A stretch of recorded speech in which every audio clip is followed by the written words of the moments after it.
கூட்டணி ஆட்சி குறித்து பேச மாட்டோம், அதற்கான சூழல் இது இல்லை என்று திட்டவட்டமாக மறுதளித்தோம். ஏன் இதை அழுத்தமாக சொல்லுகிறேன் என்றால், நான் போட்டியிடப் போகிறேன் என்று சொன்னதும் ஏதேதோ யூகங்களை ஆளாளுக்கு கட்டமைத்திருக்கிறார்கள்.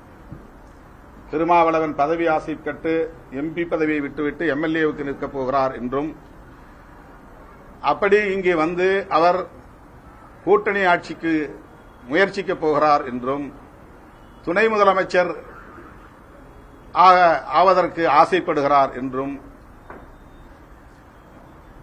தொங்கு சட்டசபைதான் உருவாகப் போகிறது என்று திருமாவளவனை யூகிக்கிறார் என்றும், அதனால் அவர் சட்டமன்றத்திலே இருந்தால்தான் கூட்டணி ஆட்சிக்கான கருத்தை உயர்த்தி பிடிக்க முடியும் என்று அவர் கருதுகிறார் என்றும் ஆளாளுக்கு அவரவர் யூகங்களை எல்லாம் செய்திகளாக்குகிறார்கள்.